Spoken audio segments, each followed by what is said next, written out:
Assalamualaikum warahmatullahi wabarakatuh. Alhamdulillah rabbil alamin wassalatu wassalamu ala asyrafil anbiya wal mursalin sayyidina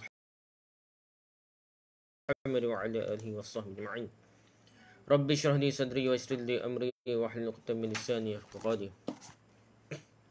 Kita sambung kitab kita ni Yas'alunaka, tanya jawab lengkap tentang agama dan kehidupan oleh Syekh Dr. Ahmad Syarbasi. Dalam bab ulumul Quran lagi dah. Satu topik dia as-suhuful ula dah, as-suhuful ula. Dan jadi Syekh ni ada tanya Syekh dah. Dalam Al-Quran terdapat sebuah kata as-suhuful ula. Apakah yang dimasukkan dengan kata suhuf tersebut? Apakah saja terdapat dalamnya? Apa benda ada dalam dia dah? Ni Syekh ni jawab. Dalam surah Taha ayat 138 ayat 133, Allah SWT berfirman yang bermaksud, dan apakah belum datang kepada mereka bukti yang nyata dari apa yang tersebut dalam kitab-kitab yang dahulu, iaitu as-suhuful ula, kitab-kitab yang dahulu. Selanjutnya pada surah Al-A'la ayat 18 dan 19, maksudnya sesungguhnya ini benar-benar terdapat dalam suhuful ula, kitab-kitab terdahulu dah. Ula tu terdahulu, suhuful tu kitab-kitab dah. Suhuf, iaitu kitab-kitab Ibrahim dan Musa, suhuf Ibrahim dan Musa ni. Selanjutnya dalam surah An-Najm ayat 3, Allah SWT juga berfirman yang bermaksud, apakah belum diberikan kepadanya apa yang ada dalam lembaran-lembaran, yakni suhuf Musa dan lembaran-lembaran Ibrahim yang selalu menyempurnakan janji. Dalam menafsirkan ayat 20 dari surah Taha yang secara lengkapnya berbunyi, maksudnya, dan mereka berkata, mengapa ia tidak membawa bukti kepada kami dari Tuhannya, dan apakah belum datang kepada mereka bukti nyata dari apa yang tersebut dalam kitab-kitab yang terdahulu, iaitu as-suhuful ula. Ibn Jarir At-Tabari mengatakan, Allah SWT memberikan informasi bahawa orang-orang musyrik yang sifat-sifatnya telah disebutkan pada ayat sebelumnya telah berkata, cubalah Muhammad itu datangkanlah kepada kami dengan membawa bukti dari Tuhannya, sebagaimana Saleh telah mendatangi kaumnya dengan unta, dan Isa telah menghidupkan orang yang telah mati serta menyembuhkan penyakit belang dan kusta. Kemudian Allah SWT berkata, apakah belum datang kepada mereka penjelasan dari apa yang mereka tersebut dalam kitab-kitab terdahulu sebelum kitab Al-Quran ini, yang berasal dari para nabi umat-umat terdahulu yang telah kami hancurkan kerana mereka mengingkari apa yang telah datang kepada mereka. Perhatikanlah bagaimana kami telah mempercepatkan azab bagi mereka kerana kekufuran mereka. Jadi, dia cara minta benda pelik-pelik daripada Nabi. Kita khabar benda pelik-pelik dulu, hak Nabi tunggu dulu. Dia jadi azab pula kalau tidak terima. Kalau benda tu sangat pelik, jadi mereka tolak, mukjizat tu canggih sangat, dan mereka tolak, dia boleh jadi azab yang besar bagi mereka dah. Kemudian Ibn Jarir menyebutkan suatu hadis yang mengisyaratkan bahawa yang dimaksudkan dengan suhuf di sini adalah Taurat dan Injil. Suhuf Ibrahim dan Musa. Taulah suhuful ula. Suhuful ula tu kata Taurat dan Injil lah. Dia juga menyebutkan suatu hadis yang mengatakan bahawa kitab-kitab tersebut adalah kitab-kitab yang telah diturun kepada umat-umat terdahulu. Itulah maksud suhuful ula mengikut Ibn Jarir At-Tabari lah. Ikut satu hadis yang kata dah. Kemudian suhuf ula yang disebutkan dalam surah Al-A'la, Al-Quran sendiri mengatakan bahawa yang dimasukkan adalah suhuf Ibrahim dan suhuf Musa. Ini pula disebut suhuf Ibrahim, suhuf Musa dah. Surah Al-A'la.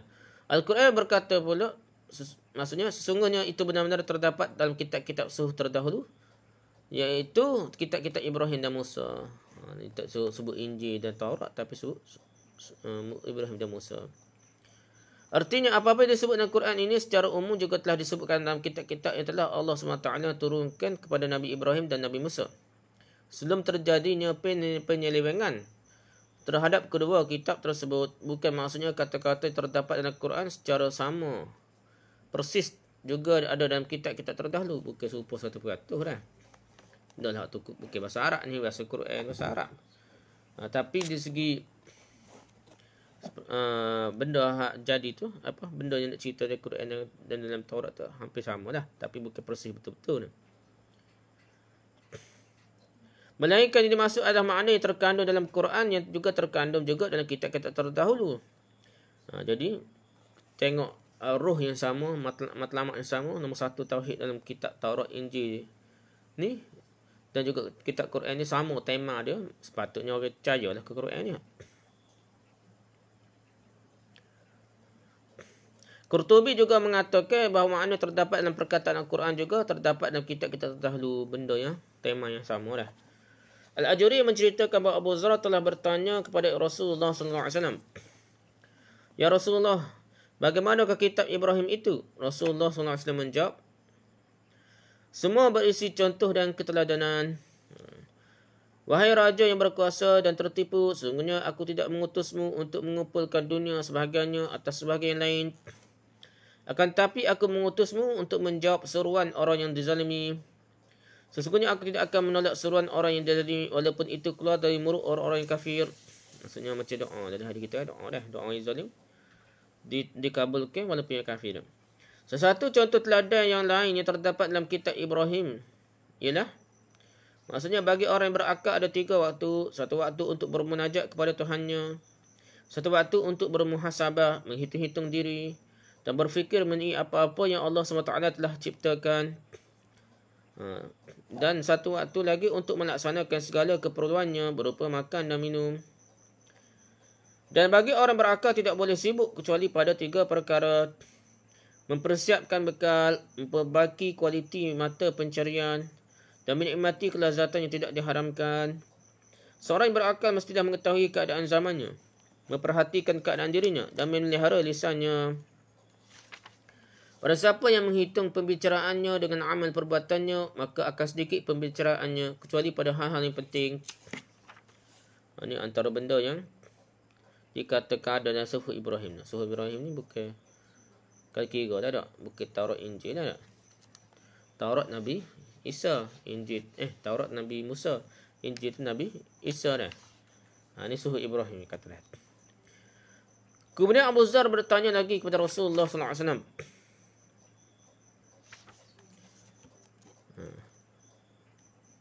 Bagaimanakah dengan Suhuf Musa ya Rasulullah? Rasulullah SAW menjawab, maksudnya seluruhnya merupakan pelajaran dan ibrah, pengajaran lah, pelajaran dan pengajaran. Aku heran dengan orang yang yakin akan mati namun masih dapat bergembira. Aku heran dengan orang yang yakin dengan qadar namun masih tetap bekerja susah payah. Aku heran dengan orang yang telah menyaksikan dunia membalikkan keadaan ahlinya namun masih tetap yakin kepadanya. Dan aku heran dengan orang yang yakin dengan hisab, perhitungan di hari kiamat nanti, namun kemudian mereka tidak beramal untuknya. Ini benda-benda yang kata ada dalam Suhuf Musa. Kemudian Abu Zar berkata kepada Rasulullah SAW, ya Rasulullah, apakah di tangan kita terdapat apa-apa yang terdapat di tangan Ibrahim dan Musa dari apa-apa yang Allah SWT telah turunkan kepadamu? Rasulullah SAW menjawab, ya wahai Abu Zar, bacalah ayat berikut. Maksudnya, sungguhnya beruntunglah orang yang membersihkan dirinya dan dia ingat nama Tuhannya, lalu dia mengerjakan solat. Tetapi kamu, orang-orang kafir, memilih kehidupan duniawi sahaja, sedangkan kehidupan akhirat adalah lebih baik dan lebih kekal. Sesungguhnya ini benar-benar terdapat dalam kitab-kitab yang terdahulu, iaitu kitab-kitab Ibrahim dan Musa. Surah Al-A'la ayat 14 hingga 19. Benda serupa dengan kitab dulu dah ada dah. Imam Ar-Razi menyebutkan bahawa Abu Zar telah bertanya kepada Rasulullah SAW berapa banyak kitab yang Allah telah turunkan. Rasulullah SAW menjawab 104 kitab. Kepada Adam 10 suhuf. Kepada Syed 50 suhuf. Nabi Syed. Kepada Idris 30 suhuf. Kepada Ibrahim 10 suhuf. Kemudian Taurat, Injil dan Zabur dan Al-Quran. Allah A'lam. Ini benda-benda riwayat yang tidak kita kuat mana, tapi ya ada riwayat dah. Okay, seterusnya dah. Al-Kawthar dalam Al-Quran. Apakah yang dimasukkan dengan Al-Kawthar dalam firman Allah SWT yang mengatakan, sesungguhnya kami telah memberikan kepadamu Al-Kawthar. Maksudnya apa Al-Kawthar tu dah?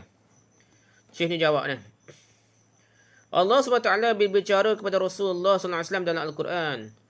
Maksudnya, sesungguhnya kami telah memberikan kepadamu Al-Kawthar. Al-Hakumut Takathur. Bukan tak?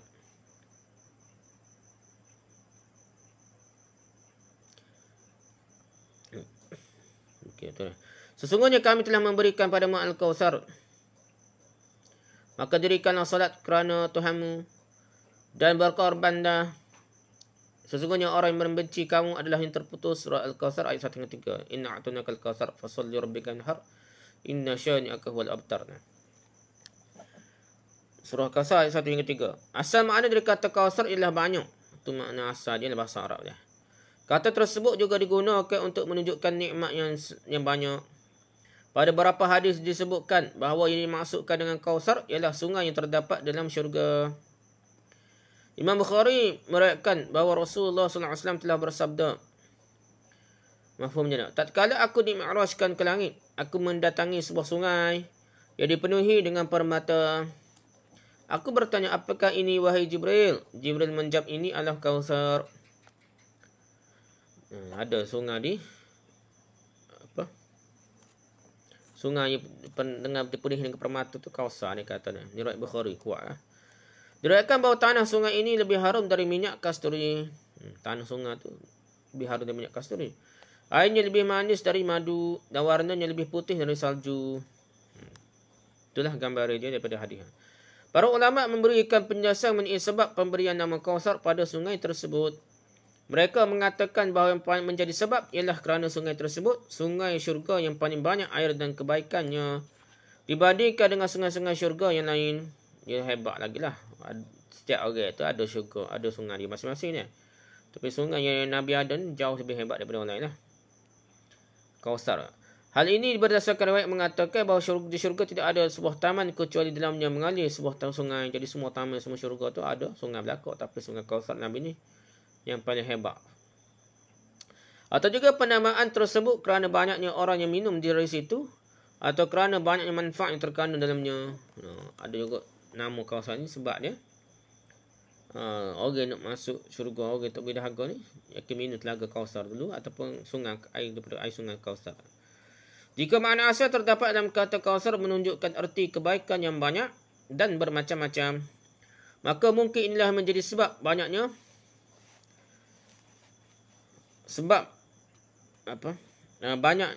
banyaknya pendapat kalangan mufassir mengenai maksud dari kata tersebut. Kawthar tu maksudnya banyak dah. Jadi macam-macam penafsiran. Cuma kita jumpa dalam hadis ni sebut Kawthar ni sungai Kawthar ke telaga Kawthar ni Nabi punya tu dah. Bukan semata-mata Kawthar dah. Kawthar ni maksudnya banyak saja kalau kira dah. Sebahagian pendapat mengatakan bahawa yang dimaksud dengan Al-Kawthar ialah telaga yang terdapat di syurga. Pendapat lain mengatakan bahawa yang dimaksudkannya ialah Al-Quran yang mencakupi kebaikan yang besar dan menyeluruh. Ni lain pula lah. Pendapat berikutnya mengatakan bahawa yang dimaksudkan ialah Al-Kawthar itu ialah agama Islam yang memberikan petunjuk kepada jalan kebahagiaan di dunia dan di akhirat.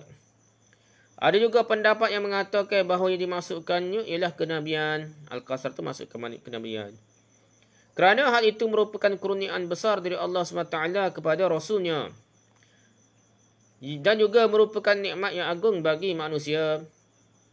Selanjutnya, ada juga pendapat yang mengatakan bahawa yang dimaksudkan inya Kawthar itu ialah ilmu. Kerana ilmu lah dapat membuka semua pintu kejayaan dan kemenangan. Pendapat berikutnya mengatakan bahawa yang dimaksudkan dengan kata Al-Kawthar ialah para ulama. Kerana para ulama lah yang memberikan petunjuk pada umat ke arah ke jalan kebajikan dan ketaatan. Pendapat yang lainnya, Al-Kawthar pula mengatakan bahawa yang dimaksudkan dengan Al-Kawthar ialah banyaknya pengikut. Kerana Rasulullah SAW merasa bangga dengan para pengikutnya yang banyak dan taat berbanding umat lain. Pendapat lainnya mengatakan bahawa yang dimaksudkan Al-Kawthar adalah akhlak yang baik yang telah disebutkan dalam Al-Quran. Maksudnya, dan sungguhnya engkau benar berada pada akhlak yang agung. Innaka la'ala khuluqin azim. Surah Al-Qalam ayat 4.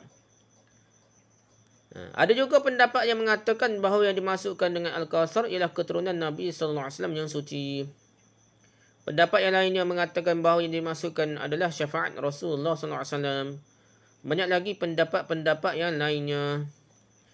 Tidak ada larangan yang menghalangi kita untuk berpendapat bahawa makna umum dari kata Al-Kawthar mencakupi semua pendapat-pendapat di atas. Tak salah kalau kita masuk Al-Kawthar ni bukanlah semata-mata telaga Kawthar, sungai Kawthar di syurga ni. Itu adalah sebahagian saja. Bahkan hal lain pun juga termasuklah ilmu, termasuklah pengikut Nabi yang ramai, yang paling ramai dah. Umat Nabi yang paling ramai, masuk syurga dan sebagainya. Bukan hak tu saja dah. Semua sekali lah, semua kali hak kita bincang ni. Kerana makna asal dari kata Al-Kausar ialah kebaikan yang banyak.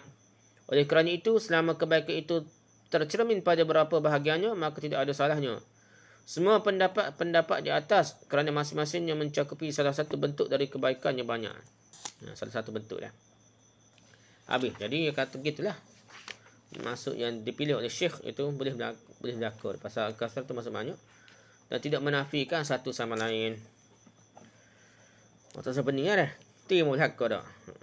Cuma tadi tegelah sungai Al-Kausar, telaga Al-Kausar tu. Sungai Al-Kausar terutama sekali memang jelas daripada hadis yang sahih Bukhari dah. Okey, pohon zakum pula. Ada orang tanya Syekh ni, apakah yang dimaksudkan dari pohon zakum? Apakah benar sebahagian orang menggunakannya sebagai ubat? Jadi Syekh ni jawab dah. Pohon zakum adalah pohon yang dilaknat dalam Al-Quran. Mudah-mudahan Allah SWT menjaga dan melindungi kita dari kejahatannya. Allah SWT berfirman pada Rasulullah SAW dalam Al-Quran yang bermaksud, dan kami tidak menjadikan mimpi yang telah kami perlihatkan kepadamu melainkan sebagai ujian bagi manusia. Dan begitu pula pohon kayu yang terkutuk dalam Al-Quran, surat Al-Isra ayat 60. Iaitu Allah Azza wa Jalla telah menjadikan pohon zakum sebagai ujian untuk membedakan orang yang kafir dari orang yang mukmin. Jadi dia diuji sehingga ada orang kafir, dia boleh ambil lah tak. Pohon zakum ujian bagi orang kafir. Dia akan ambil orang kafir ni tak. Dan dia ni pohon yang terkutuk dalam Quran lah. Ungkapan lahiriah ayat Quran menunjukkan bahawa pohon zakum adalah pohon yang buahnya tidak enak dimakan, berbau busuk dan sangat keras. Telah diriwayatkan bahawa pohon zakum tumbuh di dasar neraka Jahannam. Dan dahan-dahannya menjulang ke tiap tingkat neraka Jahannam. Dia pergi merata ada. Buahnya menakutkan dan bentuknya seperti kepala syaitan. Kalau kita tengok cerita putih, cerita gapur, nampak ada pokok yang ganah. Makan orang yang gapur dah. Ini lebih dahsyat lagi lah. Lebih dahsyat lagi. Menakutkan. Oleh sebab itulah Al-Quran mengatakan maksudnya sesungguhnya dia adalah sebatang pohon yang keluar dari dasar neraka yang menyala-nyala mayangnya seperti kepala syaitan. Surah As-Saffat ayat 64 hingga 65. Itulah gambar dalam Quran tentang pohon zakum dah. Buah yang tumbuh dari pohon tersebut adalah makanan bagi orang kafir. Masalahnya, walaupun takut, dia jadi terpaksa makan dah. Rasa terdesak nak makan juga, makan dah. Al-Quran mengatakan maksudnya sungguhnya pohon zakum itu makanan orang-orang yang banyak berdosa. Dia sebagai kotoran minyak yang mendidih dalam perut, seperti mendidihnya air yang amat panas. Surah Ad-Dukhan ayat 43 hingga 46. Pohon zakum ni terpaksa makan. Jadi nak pun terpaksa sehingga dia makan. Mendidih dalam perut pula. Gitulah gambaran dalam Quran. Surah Ad-Dukhan ayat 43 46. Al-Quranul Karim telah mengisyaratkan bahawa mereka yang orang-orang yang sesat dan mendustakan ayat Allah, perut mereka dipenuhi oleh buah pohon zakum. Mereka ni jadi paksa dan terpaksa makan penuh dengan pohon zakum. Walaupun sakit makan juga. Kerana mereka tidak mendapatkan makanan lain dari itu dan juga rasa lapar yang benar-benar. Mereka terpaksa terlajuk lapar dah. Terlajuk lapar, terpaksa makan buah pohon zakum ni. Atau juga kerana mereka penjaga Jahannam memaksa mereka untuk makannya. Mungkin juga dia kata nepaksa kau mereka penjaga Jahannam. Tak kala perut mereka telah dipenuhi buah terkutuk tersebut, maka rasa haus menyerang mereka pula. Lepas makan buah zakum, lapar, dahaga pula dah. Dan mereka pun menyerbu minuman apa sahaja yang didapatkan mereka. Sementara di hadapan mereka tidak ada yang lain kecuali air yang mendidih. Maka mereka minum air yang mendidih tersebut dengan lahapnya, tidak ubahnya seperti unta yang sangat haus. Gambar dia. Pohon zakum disebut sebagai pohon yang terkutuk kerana diperuntukkan bagi orang yang terusir dari rahmat Allah SWT. Allah SWT firman dalam surah Al-Waqi'ah ayat 51 hingga 56. Maksudnya, Kemudian sesungguhnya kamu orang yang sesat lagi mendustakan. Benar-benar akan memakan pohon zakum dan akan memenuhi perutmu dengannya. Sesudah itu kamu akan meminum air yang sangat panas. Maka kamu pun meminumnya seperti unta yang sangat haus meminum. Itulah hidangan untuk mereka pada hari pembalasan. Jadi tak kala Quran memberitahukan bahawa dalam neraka tumbuh pohon yang disebut dengan pohon zakum, mereka orang musyrik memperolok-olokkannya dengan mengatakan, orang kafir ni maknanya ni, bagaimana dapat terima akal apabila pohon dapat tumbuh di api neraka? Oh, logik tu. Neraka ni panas, apa kerah pokok dia kata dah. Padahal api itu akan membakar pohon. Tu cara memikir logik orang kafir dah. Mereka orang yang sesat lupa bahawa zat yang telah menciptakan api dan memberikannya kekuatan membakar dapat juga melucuti kemampuan membakar darinya kepada bila sahaja dia menghendakinya. Jadi mungkin pokok tu tak degih dengan api dan dia suai hidup dengan api kerana Allah yang buat dia dah. Sungguh dia maha kuasa atas segala sesuatu. Apakah yang dikatakan oleh pemimpin orang kafir Abu Jahal setelah mendengar yang demikian dari Nabi SAW? Abu Jahal kata apa ni? Dia mengatakan, Abu Jahal ni, sahabatmu mengira bahawa dalam api ada pohon. Maknanya tak meleceh-lecehkan Nabi, mempermain-mainkan Nabi dah. Padahal api akan membakar pohon tersebut. Sungguhnya kami, Lata dan Uzza, tidak mengenal pohon zakum kecuali kurma dan mentega saja tak. Dia kata pohon zakum, kurma dan mentega je tu dah. Makalah keduanya sebanyak-banyaknya hingga memenuhi perut-perutmu. Sebagian jawapan terhadap olok-olokan tersebut dapat kita temukan dalam firman Allah SWT yang mengatakan, maksudnya, sesungguhnya dia adalah sebatang pohon yang keluar dari dasar neraka yang menyala-nyala, mayangnya seperti kepala-kepala syaitan. Surah As-Saffat ayat 64 hingga 65. Jangan duk nganyi, jangan duk olok-olokkan lah benda tu. Sungguh dah benda tu sangat dahsyat. Bukan macam pohon kurma dan mentega tu bukanlah. Benda tu sangat-sangat dahsyat. Adapun apa yang dikatakan oleh sebagian orang bahawa pohon zakum adalah ubat, tidaklah masuk akal sekiranya dimasukkan dengan pohon zakum adalah pohon yang ada dalam neraka. Main mana ni buah-buah karut ni tak? Buah-buah kedai kopi ni, bahan buah zakum ni buat ubat pula dah. Sedangkan pohon zakum tu dalam neraka yang dahsyat tau. Mungkin saja itu pohon lain yang diberi nama oleh manusia dan nama pohon zakum dan bukan pohon yang terdapat dalam neraka. Mungkin pohon lain. Bukan jumpa pohon zakum buat ubat kata dia ni. Di dalam tafsir Baydawi disebutkan bahawa dalam negeri Tihamah, yang di Mekah, terdapat sebuah pohon yang daunnya kecil dan dinamakan dengan nama pohon yang telah disebutkan dalam Quran Al-Karim di atas. Dah ada pohon. Orang panggil pohon zakum, pohon daun kecil ni. Namun ini bukan berarti bahawa pohon tersebut sama jenisnya dengan pohon yang ada dalam neraka. Yang tak sama. Lain teguh lah. Gitulah dah. Selepas tu penduduk Iram. Penduduk Iram. Ada tanya Syekh, di manakah letaknya negeri yang Allah sebutkan dalam firman-Nya yang bermaksud?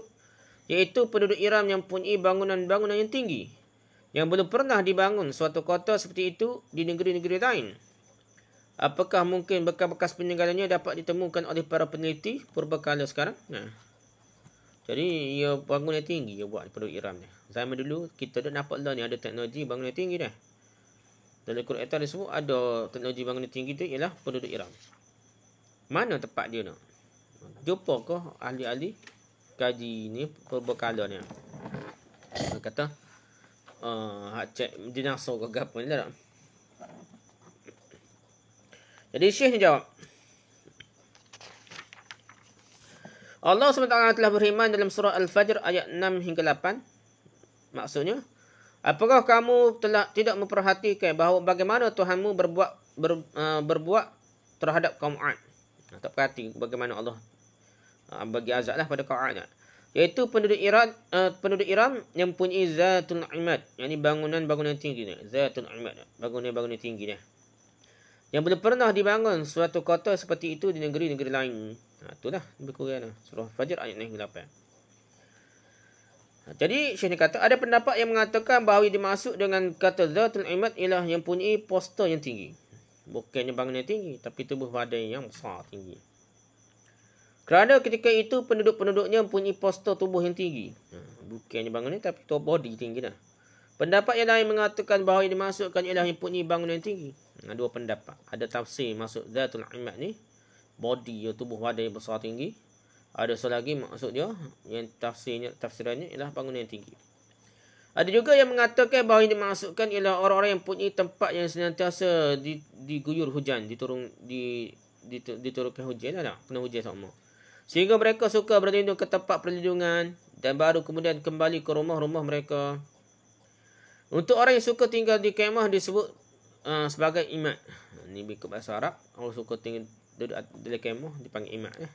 Penduduk imad. Okay, Ibn Jabir At-Tabari mengatakan bahawa Iram adalah negeri yang pernah ditempati kaum Ad.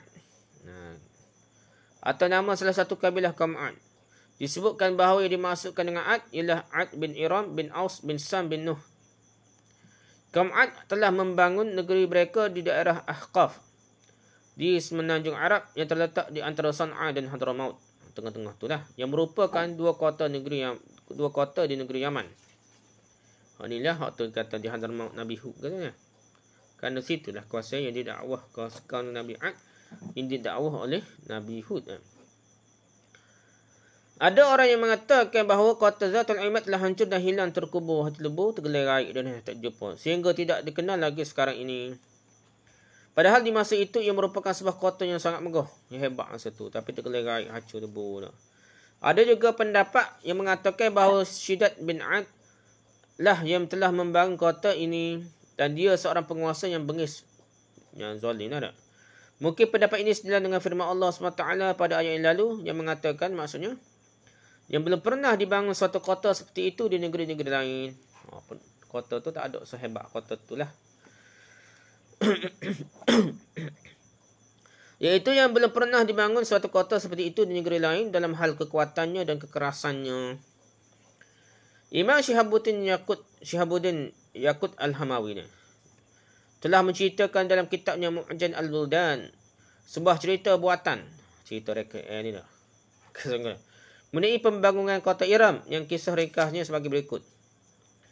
Tatkala Syiddad si penguasa bengis mendengar tentang syurga dan segala sesuatu di dalamnya yang berupa istana-istana yang terbuat dari emas dan perak, sungai-sungai yang mengalir di bawahnya, serta kamar-kamar, bilik-bilik tidur lah, yang bertingkat-tingkat yang telah Allah SWT sediakan bagi para kekasihnya. Maka dia berkata kepada para pembesarnya, sesungguhnya aku akan membangun sebuah kota yang punya sifat-sifat sebagaimana syurga di dunia ini.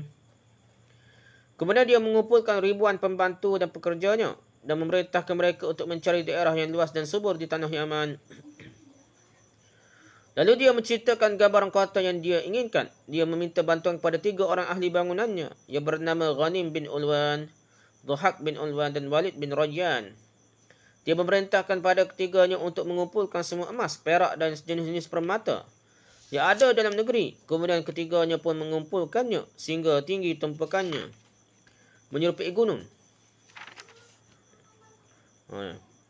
Emas, perak, tumpuk gunung tinggi. Lalu semuanya itu digunakan untuk membangunkan kota. Dinding-dinding dihiasi dengan batu yakut. Kamar-kamar bilik tidur dijadikan bertingkat-tingkat, di mana yang satu berada di atas yang lain. Kemudian di tengah kota tersebut dialiri sungai yang dapat mengairi tanah sejauh 40 batu mil. Sehingga tidak ubahnya seperti sebuah kanal yang besar, kapal yang besar. Kemudian dari kanal tersebut air dialirkan ke semua jurusan, sehingga dapat menyediakan air bagi orang yang senang berada di jalan-jalan dan di ganggang di perjalanan. Panjang kota sejauh 12 batu. Demikianlah juga lebarnya. Di sekitar kota dibangun bangunan-bangunan yang tinggi. Dalam kota tersebut terdapat 300 istana. Kemudian di pusat dia membangun sebuah istana yang sangat besar dan megah bagi dirinya sendiri, yang dapat digunakan untuk mengawasi seluruh bangunan yang ada di kota tersebut. Tidak lupa dia juga membangun barak-barak militer. Maksudnya kem-kem tentera dah di sekitar pinggiran kota tersebut. Ni gambaran cerita Yaqut Al-Mawi itu Mu'jam Al-Buldan. Tapi cerita ni kita tak tahu mana lah rekod sungguh nak. Sebabnya cerita je zaman dulu nak. Kemudian Allah SWT hendak mengambil hujah atas mereka. Lalu dia mengirim Nabi Hud AS kepada mereka dan mengajaknya kepada jalan yang lurus. Nabi Hud ni sendiri merupakan bahagian dari keluarga Syiddad. dan termasuk orang yang penting di kalangan mereka sendiri juga. Dan mensyidat membangkang dan mengingkari Allah SWT dengan penuh kesombongan. Lalu Nabi Hud memperingatkannya akan azab yang akan diturunkan dan menakut-nakutinya dengan kehancuran kerajaannya. Dia menolak dan tidak memberikan jawapan terhadap seruan dan ajakan Nabi Hud.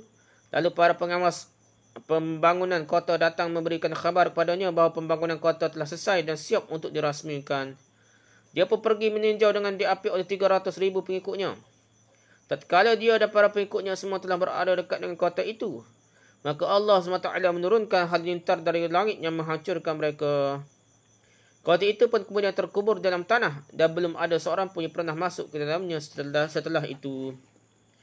Yang mengherankan, setelah Yaqut Al-Hamawi secara panjang lebar menuturkan kisah di atas, yang selengkapnya tidak saya sebutkan di sini, dia memberikan keterangan yang mengisyaratkan bahawa kisah tersebut adalah fiktif, rekod-rekodan sahaja.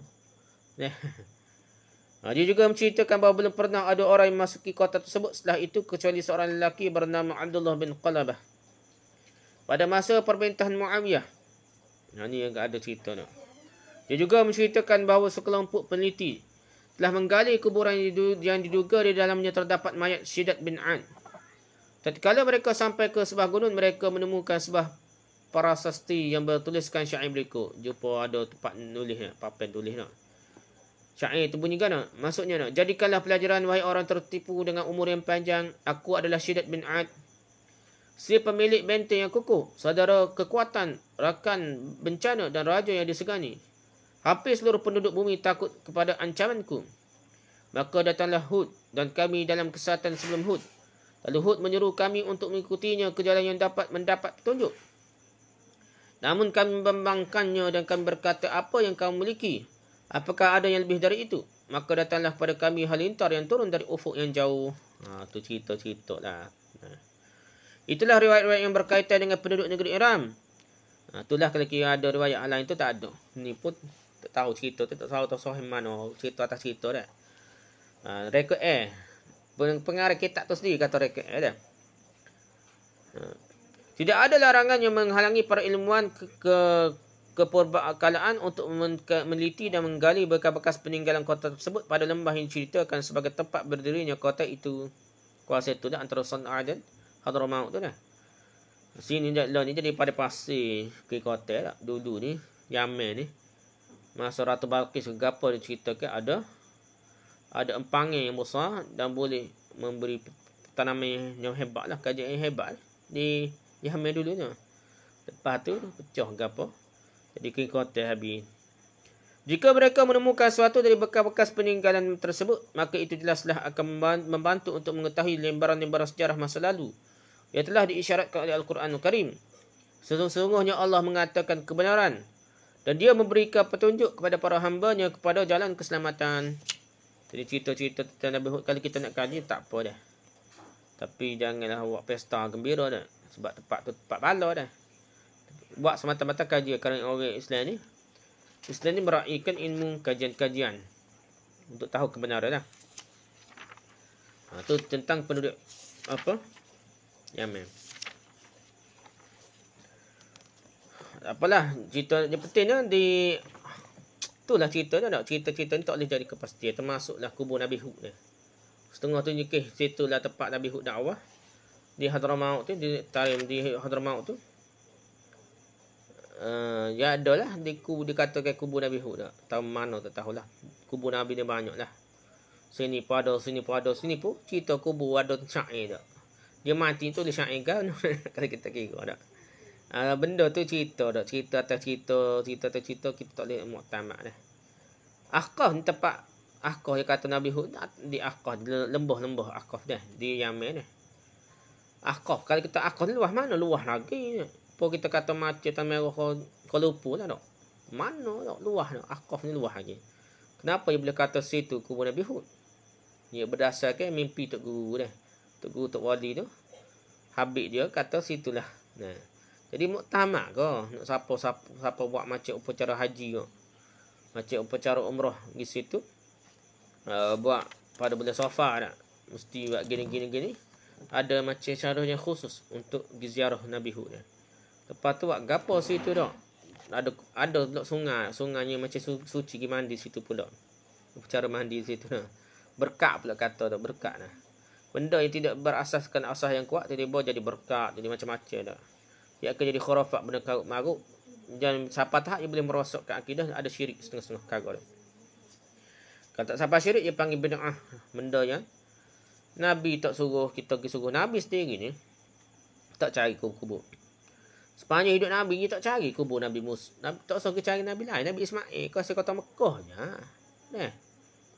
Nabi Ismail ni mati, kalau mati kau asal kota Mekah tu nah. Kenapa Nabi tak cari mana kubur Nabi Ismail?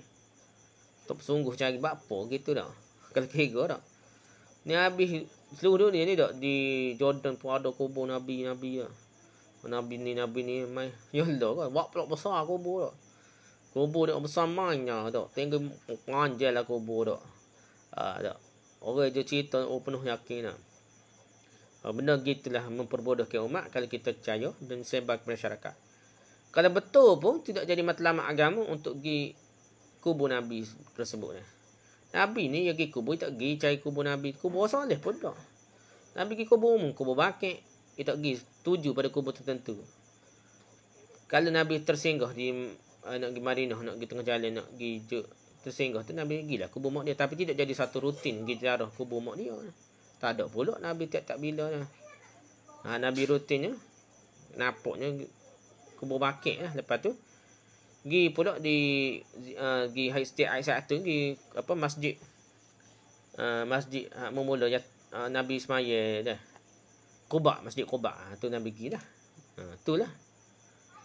Tapi ada khilaf ulama, ada sengkat tidak sunat. Tu hanya Nabi rutin dia dah. Bukanlah satu mesti kata-kata lebih sunat. Sebabnya sahabat lain tak buat gitu dah.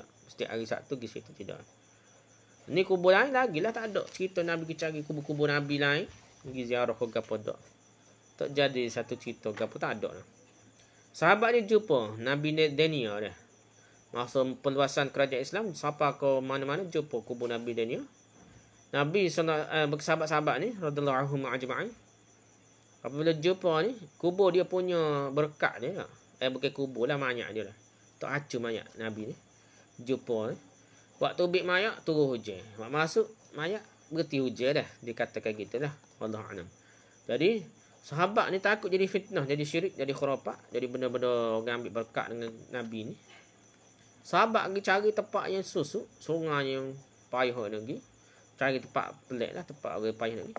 Lepas tu alih sungai, aliran sungai tu. Lepas tu gali dalam masuk Nabi Daniel tu dah ke dalam sungai tu, dasar sungai, koreklah ke dalam. Tanah dalam tu tutup. Lepas tu alih sungai semula dengan keadaan rahsia, kata tengah malam, macam-macam riwayat lah dak. Dah. Jadi sahabat Nabi, zaman sahabat ni susuk benda tu. Tahu pun susuk. Tiba-tiba jumpa kubur Nabi ni Jordan mana dah, macam-macam tempat dah. Jadi kita tahulah benda tu banyak kena khurafat, nekau maruk dah. Merosakkan pemikiran umat Islam.